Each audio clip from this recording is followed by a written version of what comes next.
세상에는 평범한 사람들은 절대 발을 들여놓을 수 없는 곳들이 있습니다. 일반인들이 상상조차 할 수 없는 거액의 부를 소유한 이들만이 거주할 수 있는 특별한 장소들이죠. 이런 곳들은 단순히 비싸기만 한 동네가 아닙니다. 돈으로도 살 수 없는 배타성과 은밀함을 자랑하는 진짜 권력의 중심지들이거든요. 오늘은 이런 신비로운 억만장자들만의 세계를 함께 살펴보겠습니다. 그들이 어떤 방식으로 일반인들과의 접촉을 차단하며 살아가는지 알아보죠.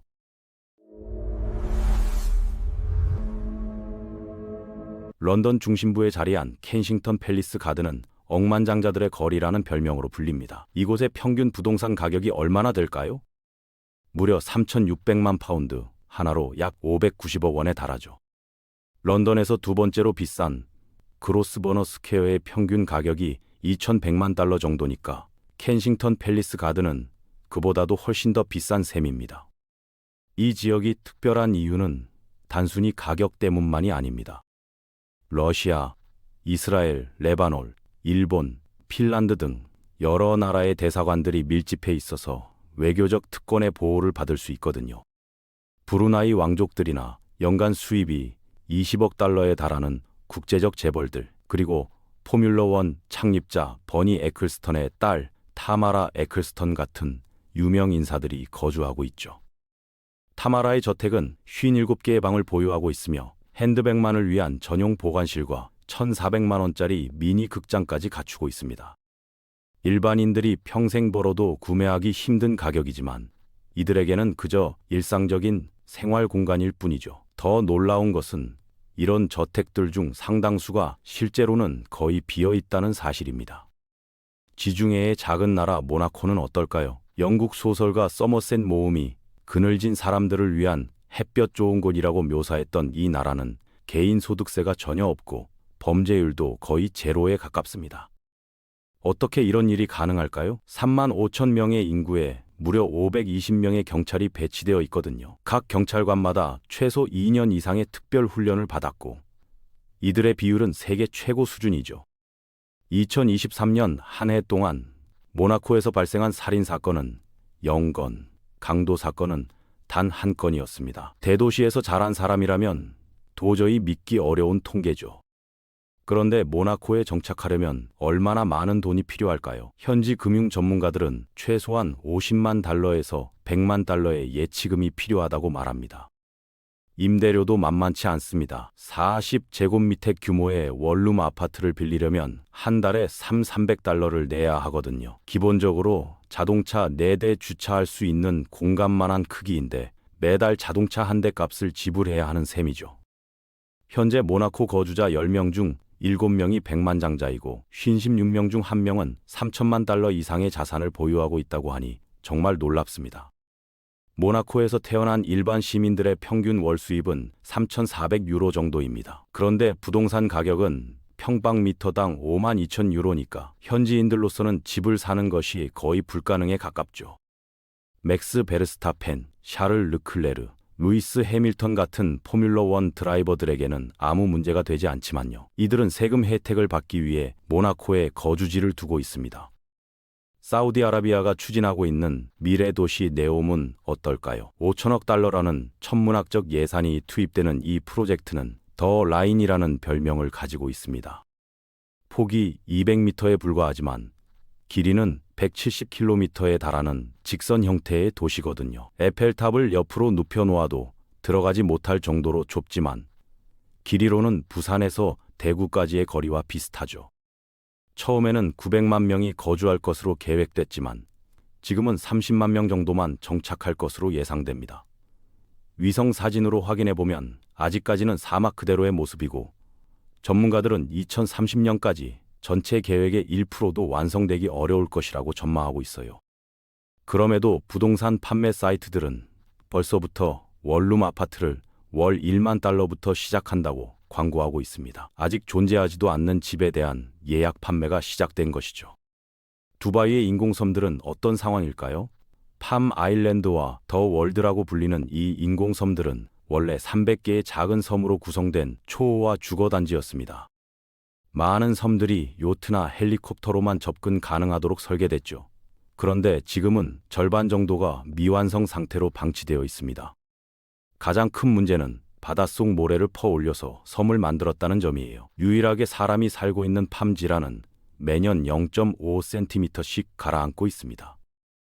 연간 35만 세제곱미터의 모래가 이동하고 있는데 이는 올림픽 수영장 6개를 채울 수 있는 양이거든요. 그럼에도 최근 3년 동안 이곳 빌라 가격은 146%나 급등했어요. 침실 4개짜리 기본 빌라가 420만 달러부터 시작해서 좋은 위치의 경우 980만 달러까지 올라갑니다. 하지만 여전히 섬 전체의 절반 정도는 비어있는 상태죠. 다음에 월세 200만 원 이하의 원룸을 찾아 헤맬 때 어딘가에는 이런 초호화 주택들이 텅 비어 있다는 사실을 기억해 보세요. 부자들의 부동산은 집이 아니라 금고 역할을 하고 있으니까요. 홍콩 디버터 베이의 폴록스 패스는 2016년 억만장자 매거진에서 세계에서 가장 비싼 거리로 선정되었습니다. 2011년에는 이곳 아파트 하나가 1,350만 달러에 거래되어 기록을 세웠죠. 스티븐 저우 같은 동아시아 영화 배우들과 HSBC 은행의 최고 경영진들이 이웃으로 살고 있고 순자산 285억 달러의 리카신과 171억 달러의 장유통도 거주하고 있어요. 최근 한 부동산 회사는 이 지역의 신축 주택을 1억 6,500만 홍콩 달러에 매물로 내놓았습니다. 환율로 계산하면 대략 2,150만 달러 정도죠. 구매할 여유가 없다면 임대라도 해볼까요? 한 달 임대료가 5만 2천 달러에서 9만 3천 달러 사이입니다. 일반인 연봉의 몇 배에 달하는 금액을 매달 집세로 내야 하는 것이죠. 딥워터 베이는 출입 통제가 되어 있지는 않지만 가격 자체가 90.9%의 사람들을 자동으로 차단하는 역할을 하고 있어요. 경제적 장벽이 물리적 담보다 더 효과적인 셈입니다.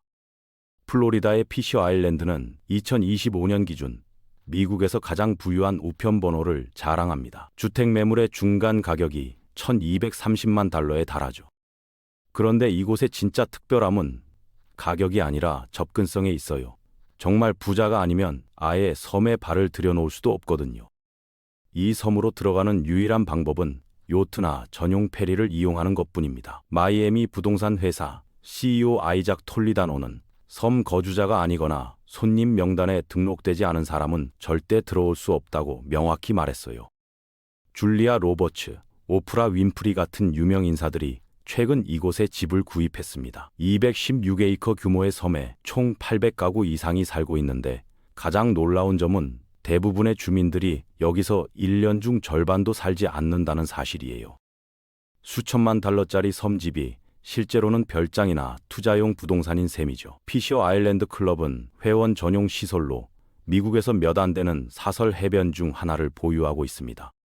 인디언 크릭 아일랜드는 억만장자 벙커라는 무시무시한 별명을 가지고 있어요. 이 섬은 피셔 아일랜드보다도 더 배타적인 곳으로 집이 고작 지릭 한 채밖에 없습니다.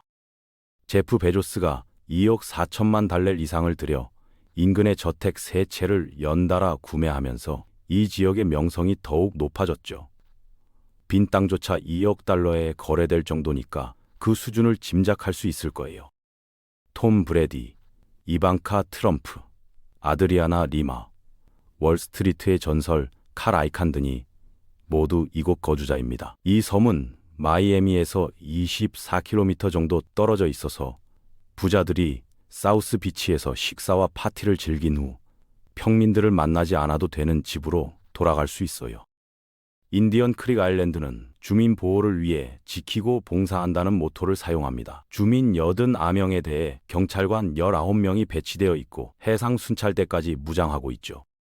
300에이커의 섬 전체에는 골프장, 테니스장, 여러 개의 전용 선착장 등 부자들이 좋아하는 시설들이 완비되어 있습니다. 일반인들이 접근하기 어려운 시설들이 모든 방향으로 펼쳐져 있는 것이죠. 뉴욕의 억만장자 거리는 센트럴파크 남쪽 57번가에 위치해 있어요. 이곳에는 세계에서 가장 높은 주거용 건물 3개가 포함되어 있으며 대부분 300m가 넘는 초고층 마천루들입니다. 마이클 델이 2015년에 1억 100만 달러를 주고 구매한 펜트하우스는 뉴욕 최고가 아파트 기록을 세웠죠. 그 기록은 2019년 케네스 그리핀이 2억 4,200만 달러를 주고 4개 층을 통째로 구매하면서 깨졌습니다. 오늘날 이 지역 아파트 평균 가격이 3,100만 달러 정도란 점을 고려하면 정말 엄청난 금액이죠. 하지만 이런 인상적인 건물들에도 문제가 있어요. 2021년 부동산 조사에 따르면 772개 콘도 중 44%가 팔리지 않은 상태였습니다. 2년 후에는 23%로 줄어들었다고 하지만 재매물로 나온 주택들을 고려하면 실제로는 절반가량이 비어있는 상태예요. 대부분의 고가 부동산 시장과 마찬가지로 부자들은 거주 목적이 아니라 자산 보관 목적으로 집을 구입하거든요. 뉴욕의 초고층 아파트들이 실제로는 하늘 높은 곳에 있는 금고 역할을 하고 있는 셈입니다. 캘리포니아 에서튼의 평균 주택 가격은 1,550만 달러입니다. 마을의 89%가 주거지역으로만 구성되어 있는데 대부분의 시간 동안 사람이 전혀 보이지 않아요. 보도가 아예 없고 가로등도 4개뿐이라서 걸어다니는 사람이 거의 없거든요. 페이스북의 셰릴 샌드버그, 구글의 에릭 슈미트 같은 실리콘밸리 억만장자들이 거주하고 있죠. 가로등과 보도가 없는 이유는 억만장자들이 가장 싫어하는 것, 즉 타인과의 접촉을 피하기 위해서입니다. 물론 이로 인해 베이 지역에서 보행자 사망률이 가장 높은 지역 중 하나가 되었지만요. 에서튼은 저렴한 주택 건설에 대한 법적 장벽을 세워두었고 14.5제곱킬로미터 면적의 거의 전부가 단독주택을 위해 예약되어 있습니다. 각 주택마다 최소 4,000제곱미터 이상의 부지를 확보해야 하는 규정 때문에 미국인의 99.9%가 자동으로 출입 금지되는 셈이죠. 에서튼은 통근 열차 역도 폐쇄했는데 역 주변에 고밀도 주택이 들어서는 것을 원하지 않기 때문입니다. 이 때문에 경찰관 같은 지역 서비스 근로자들은 출퇴근에 최대 2시간이 걸릴 수도 있어요. 부자들의 마을을 관리하기 위해 일하는 사람들조차 그 마을에 살 수 없다는 모순적인 상황이 벌어지고 있는 것이죠. 마지막으로 뉴질랜드의 비밀 벙커들을 살펴볼까요? 실리콘밸리 기업가들이 퀴스타운 근처에 거대한 지하시설을 건설한다는 소문이 수년간 돌았습니다. 2020년까지만 해도 현지 시장과 건축가들은 그런 벙커는 존재하지 않는다고 부인했죠. 하지만 그들의 말은 틀렸어요. 2024년 뉴질랜드 헤럴드가 공식 확인을 받았거든요. 미국 회사 SAFE의 창립자 알버트 코비는 수년간 초부 유층을 위해 맞춤형 보안 시설을 제공해왔다고 밝혔습니다. 기본적인 입문 수준의 대피소도 최소 100만 달러는 든다고 하니 일반인들로서는 상상하기 어려운 금액이죠.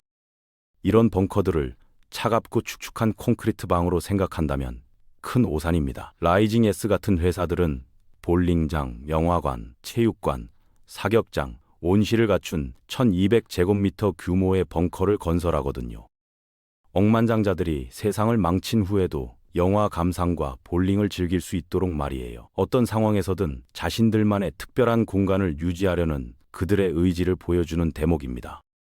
결국 이 모든 장소들의 공통점은 무엇일까요? 바로 일반인들과의 완전한 격리입니다. 억만장자들은 단순히 비싼 집에 사는 것이 아니라 아예 다른 세계에서 살고 있는 것이죠. 그들의 세계는 우리가 상상하는 것보다 훨씬 더 철저하게 분리되어 있고 그 분리는 점점 더 심화되고 있습니다. 언젠가 이런 격차가 사회에 어떤 영향을 미칠지 우리 모두 지켜봐야 할 것 같습니다.